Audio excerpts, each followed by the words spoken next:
You know who it is, the horror flick Digger Ditch, Super 6 Big Mitch. And I'm kicking in those with all three O's. And I'm bringing 28s, 101s because we Vegas Suns, it's the Chronicles. And you in the Meadowlands. Yeah, you in the Meadows, man. And you already know what made me. 530. What that mean? Oh, that boy's a desert baby. Oh, yeah.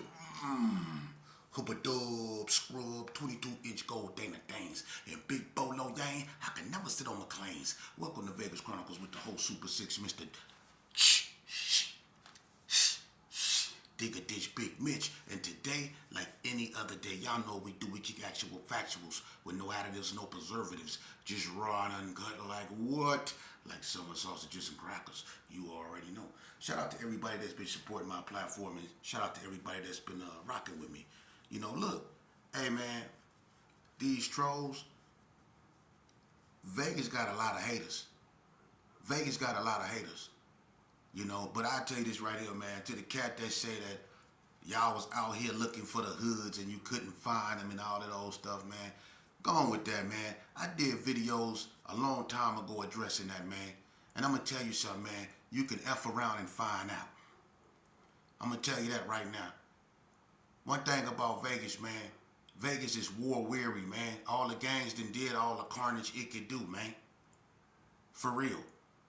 People sick and tired of just the constant destruction. You know, just because, you know, Vegas ain't turned up in the way like California as far as gang banging and all that stuff, don't get it twisted, man. You can F around and find out. You know? And I'm going to tell you something, man. One thing about Las Vegas, it's not as, you know, gang infested as it used to be. You know? And that's because, you know, the wars that went on in Las Vegas had a devastating effect, you know, on the people. Some people left town because they lost certain members of their family, you know. And a lot of neighborhoods, a lot of members were unalived, man. That's what people don't understand. You know, California became accustomed to that because it's a bigger state. But I promise you, if Las Vegas was as big as California, man, Las Vegas would have, come on, man, they'd have had the capital and everything, man. What went on out here in Las Vegas was sad, man. But I'm gonna tell you, one of the things that really had the most traumatic impact on not just the gangs of Las Vegas, but the culture. And it began with that water. That water had a devastating effect. It affected me. I was strung out on it when I was 12, when it was considered taboo. I was sneaking with Dirty Rob doing it when I was 12 years old. This back in 1987. And then in '89, it sprouted up and everybody was using it. But see, what people didn't understand, it wasn't like, you know, bud. What people just did it socially. People wasn't really strung out on bud per se. You had bud heads, but people wasn't strung out on bud like that. But that water became addictive. You see? And people started doing it to the point to where it started affecting their behavior. Like, for instance, I had a childhood friend named Baby J, and he was unalived by the police at the Cottony Club. I had a older homeboy, his name was Spank Master Craft, Hot Dog. He a Graves. He was unalived by the police. He was fighting with him and they put that bag over his head and all that old stuff because they say he was under the influence of that water. It's been many occasions where people was on that water, man, and done something that they couldn't take back. But that water is what tore a lot of neighborhoods apart, man. That water, man, that's where it began. And then from that water came other things, but that water, I swear to God, it was the beginning of the end when we started messing with that stuff right there. And let me tell you something. I was so gone off of it. My reality was so perverse. I was going around there doing things and laughing about it. People knew me. People knew that I was on that water with a trench coat and a shotgun. And I used to be running around there terrorizing, man. You know? But eventually I did something so bad it got me sent to prison. And I started something so bad I became one of the most hated individuals on Indian Springs Yard or whatever yard I went to. I became a hated individual. And I'm going to tell you something. I was up there and I was basking in it because I was young. My mind wasn't fully developed. I didn't understand the acuity of the consequences that I was facing. I didn't understand that I was about to be in prison for a very long time. No, I didn't care. I was basking in the moment that I got so much attention, that people were paying attention to me, even though it was the wrong type of attention, even though it was the attention that cost me my freedom. I was basking in that because I was young and I was dumb. You know? But I'm going to tell you something. Behind all that tough guy posturing, behind all that tough talk, behind all that, you know, them gang signs and all that bull crap, I was stressed out. Because I'm going to tell you something. I don't know if a person, and I know there's a lot of people out there that got names and are hated. We're hated back then for their names. But if you were a person like me, and I was hated. Listen, imagine being hated by every gang in the North. I was hated by every Crip gang in the North. And it was a few other people that couldn't stand me. Like Chris Haywood from the hood. We got into it on the street, you know, and we jumped Chris over there in the little carry arms. And he came back and aired it out with that thing. But we ran into each other in the joint, and I wasn't really tripping and focused on him. I was focused on the North, but he was focused on me because he was still tripping about what happened on the street. So I had so many enemies. I was stressed out. I had to walk around with 2 knives, man. I had to take the risk of getting caught with 2 knives because I had too many enemies. I was stressed out, man. And them dudes wasn't playing with me, man. They wasn't. And what people don't understand, that's why I tell you, when you sign up for this, all that rah, rah, rah, and all that tough stuff, and that's one part of the game. But the reality of it is it's going to have a psychological effect. You're going to find yourself sometimes in them rooms questioning reality. I was stressed out, man. I had to carry 2 things, man. And them cats wasn't playing. When they stuck me in my head, man.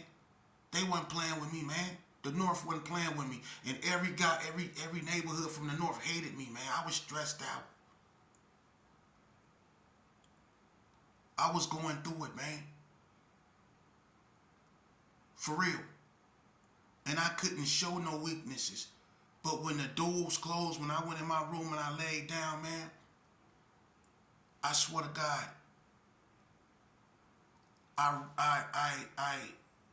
when those doors shut down, when we went on lockdown, I was so happy we was on lockdown. The longer the better, because that was the only way I got rest. Because when the yard was open, I was always a target. Whenever the Gershon got into it with a gang, I was always a target. It was always get him first.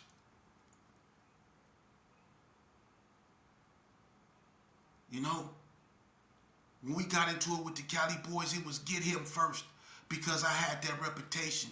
I was stressed out, man. And then when something happened and I wasn't even there, the police would come get me and put me in a hole because of who I was, man. I couldn't catch a break. I was stressed out. And then when I went to the parole board, they gave me 3-year dumps. Not 1 year, not 2 year. They gave me 3-year dumps, man. I got 3-year dumps back to back. That's 9 years worth of dumps. That's 9 years worth of dumps, man, alone. I was stressed out. I'm telling you the truth. And then my homies, my so-called homies, and I'm not putting nobody on blast, But everybody wasn't for me. I was falling out with them, so I had to watch some of them because it got that serious. I got into it with the wax one time behind Top Cat. Baby Wack and Scoop from K9 jumped Top Cat in the gym.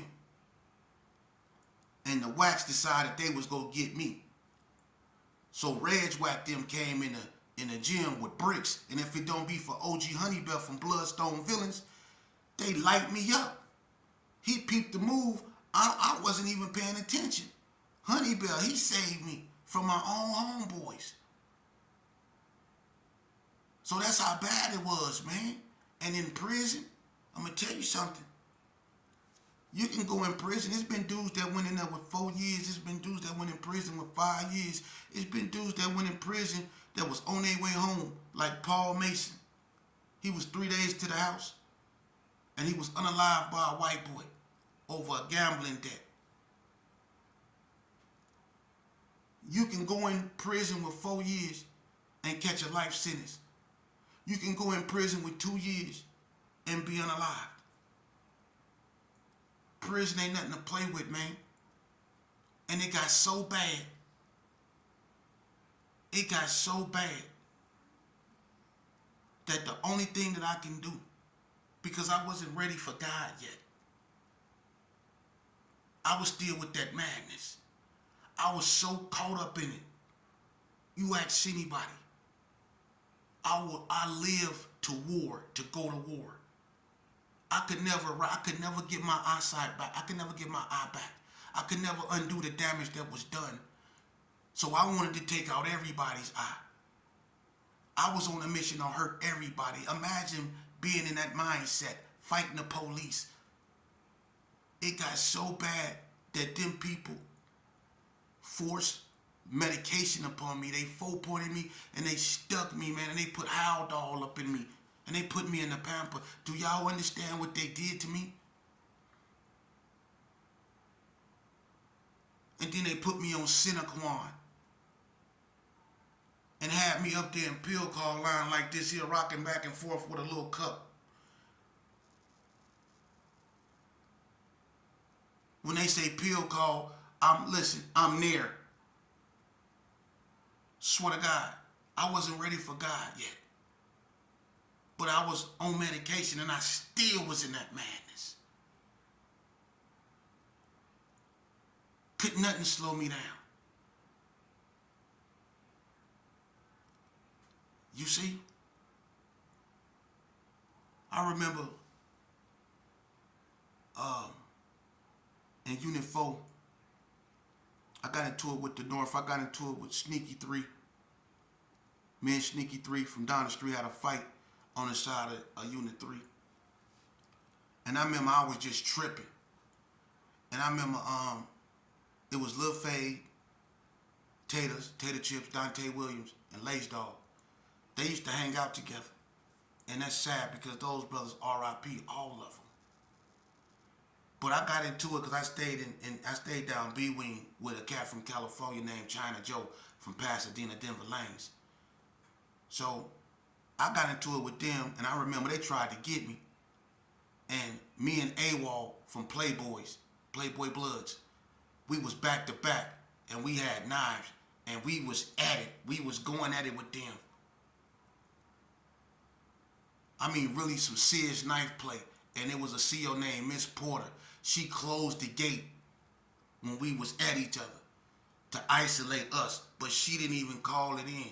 She closed the gate and came to the gate and was screaming, y'all stop. Miss Porter was cool. That's my OG homeboy, R.I.P. Sonny baby mama. Her name's Shelly Porter.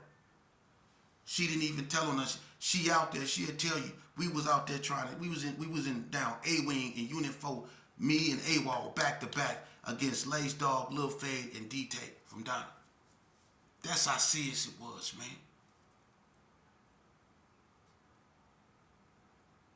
But I'm going to tell you this here. It was so much carnage going on. I didn't talk to my mama for 5 years because my mind was so gone in prison. It was. It was all about stab or get stabbed. Watching dudes get hot water thrown on them, getting their face. If you ever seen a dude skin melt off his face, man, this is what I'm telling you. This was my reality. Crooked polices, Mohammedan ribs, going around jumping on black people. Two COs that was jumping on blacks. They used to be with this CO named Sergeant Height, a German that didn't hide his racism. He had two blacks, Mohammedan ribs, going around jumping on blacks. This was my reality. It was just war, brutality, war, blood, violence, lockdown, pill call, parole denials. It was just out of control, man. It was. And I didn't see no end. And it was so much hate for me on that everywhere I went that I thought eventually somebody from the north, somebody from California, or maybe even the COs was going to unalive me. I didn't think I was getting out of prison. And then God stepped in because I became receptive to him. When I was in the hole, I told y'all about that. And sometimes God will isolate you, man, and make you go through it until you don't have no other choice but to turn to him. Because I was ashy in my drawers with a plastic pen that bent, a kite that I never used, and a Bible that I couldn't get up out my room. And I started reading it. And that's when God really introduced himself to me, because no matter what I did, I couldn't get them doors to open. Couldn't no GPK open them doors. Wasn't no green and black helicopter coming with a crown on it, dropping a rope to, rescue me from my situation. None of that happened. I was ashy with a full beard, heavily medicated, in a room with 5 years to do. I done got bit on my neck.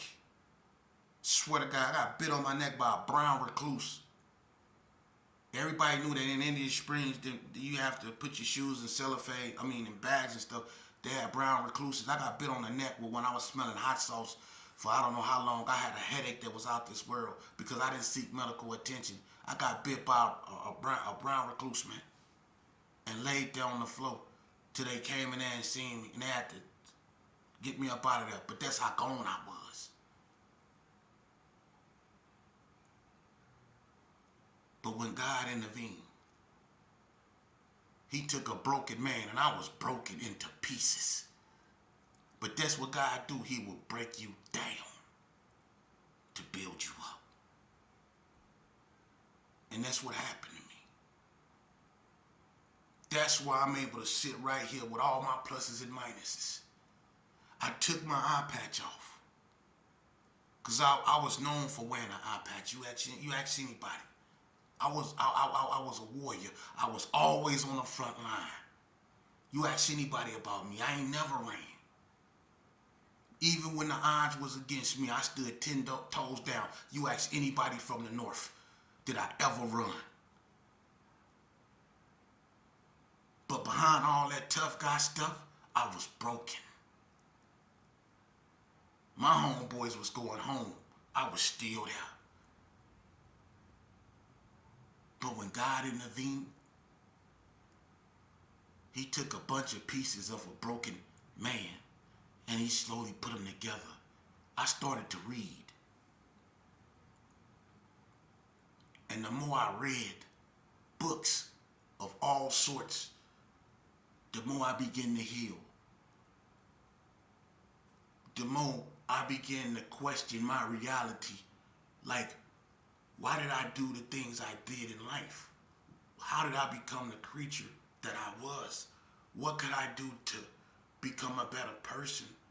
How can I get myself out of this situation? At first, it was a stark road because it seemed like there was no end. But the whole time, in the midst of that darkness, God, which was that idea that I had, see, God, he was that guiding light that led me out that darkness. Because the more I began to read, the more I began to become upright, the more I began to have dignity, the more I began to have self-esteem, the more I began to polish my self-image. When I understood what introspection meant, when I understood that looking within yourself, correcting that, it would emanate from without. Because what you are within is how you're gonna act. So I changed the way I thought, and my behavior started to change. The more I read, the more mature I became. Then I started to realize I didn't need medication. That God was the only medication, the best medication that I needed. I'm telling you the honest to God truth. He was the key to my salvation. You see, I was able to defeat the devil. And you know how I was able to defeat the devil? Because I defeated me. I was able to look in the mirror and tell the devil, I rebuke you. Notice how I say I looked in the mirror. You see? Because I was my greatest enemy. I was the biggest threat to myself. Not the Crips that I was walking around with 2 knives for. It was me, because I put myself in that situation. But when it's all said and done, it goes back to what I initially said in the beginning. That water. It was the most destructive thing that ever hit the black community. Now, you had a whole bunch of more things that came after that. People started leaning. People started, tipping on fofos. They went through the chopped and screwed stages. They went through all these stages, man. But that water was the most destructive thing that hit the black community. This go fast you got right now, yeah, it's wiping everything out, but that didn't become a black drug until later on. You see? That didn't become a black drug until later on. That water in it, I'm telling you. You look at some of the cases people started catching, it was behind that water. And they were high profile cases. People were on that water. Look at some of the most heinous cases or most destructive cases that ever caught the headlines. And you look and you see that a bunch of them cats was on that water. For real. And that's sad. But to you youngsters out here, understand that when you join a gang, you're not setting yourself up to win. You setting yourself up for what I just told you I went through. Stress. Then you go find yourself in a hole so deep that only God can dig you up out of there. Don't do that. Because when you do, you find yourself, over there in high desert with those other cats that's been condemned. And the only thing that can save them is God. Don't put yourself in that situation, man. Being in a gang will never validate you. Being around a bunch of people will never validate you. Having a bunch of money will never validate you as a man. But if you have children, putting a smile on that child's face, that's what will validate you. Accepting responsibility for who you are and what you do will validate you. Know that. Be on your grown man thing. Real men, they don't join gangs. They stand alone. You see? That's what you do. You stand alone. And if you represent anything, you represent your child. That's what you gang bang for. If you got a girl, you represent her. And if you don't got none of that, then you represent yourself. For real. And how you do that? By getting your education. By keeping God first and foremost. Through supreme humility. Humble yourself, man. That's what we have to start pushing in our culture. Humility. We need to humble ourselves, man.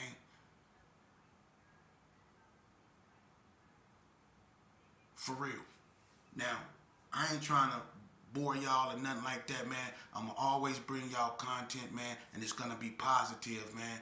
You know, and it's gonna always be, content where you can learn stuff. Now, remember, I got Borat coming.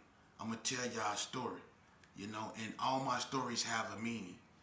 So until then, y'all have a blessed day, man. Y'all know what it is. 530, the Meadowlands. You in the metals, man. Hubba dub, scrub. Boom.